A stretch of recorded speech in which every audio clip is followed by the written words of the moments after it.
নতুন বাংলাদেশের তরুণ ক্রীড়া উপদেষ্টার কাছে একটাই চাওয়া, আসন্ন নারী টি-20 বিশ্বকাপের আয়োজনটা যাতে দেশের মাটিতেই হয়। মিরপুরের হোম অব ক্রিকেট পরিদর্শনে এসে বাংলাদেশ নারী দলের অধিনায়ক নিগার সুলতানা জ্যোতির কাছে এমনই আবদার পেয়েছেন যুব ও ক্রীড়া উপদেষ্টা আসিফ মাহমুদ সজীব ভুঁইয়া। অধিনায়কের অনুরোধ অবশ্য হাসি মুখেই গ্রহণ করেছেন ছাত্র আন্দোলনে নেতৃত্ব দেয়া এই তরুণ নেতা।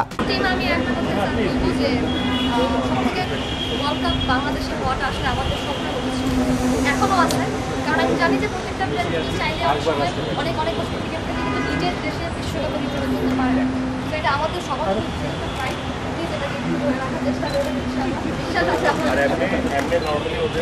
নারী টি-20 বিশ্বকাপকে ঘিরে অনিশ্চয়তার মেঘ যেন কাটছেই না। বাংলাদেশের নিরাপত্তার শঙ্কা দেখছেন অজি নারী দলের কাপ্তান অ্যালিসা হিলি। যদিও সময়ের সাথে বদলে গেছে দেশের চিত্র, কালো মেঘ কাটিয়ে আলোকিত এখন লাল সবুজের মানচিত্র।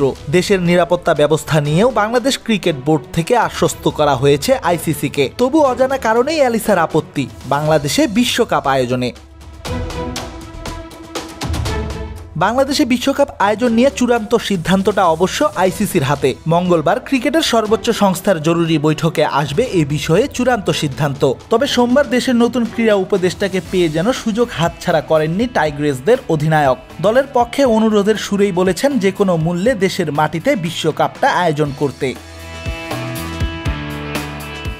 দেশমাতৃকার কল্যাণে রাইফেল থেকে তেড়ে আসা বুলেটকেও তুড়ি মেরে উড়িয়ে দেয়া একটি প্রজন্মের প্রতিনিধি আসিফ মাহমুদ সজীব ভুঁইয়া। দায়িত্ব পেয়ে যিনি নেমে পড়েছেন দেশের ক্রীড়াঙ্গনের সংস্কারে।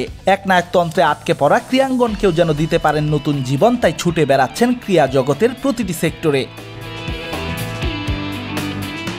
তারুণ্যের হাত ধরে এদেশের ক্রীড়া জগৎ মুক্ত হবে বন্দি খাঁচার পাখির মতো, ডানা ঝাপটে উড়তে থাকবে বিশ্ব মানচিত্রে। স্বপ্নটা খেলা পাগল বাঙালি জাতিরও। রেদওয়ান শাওন, ৭১।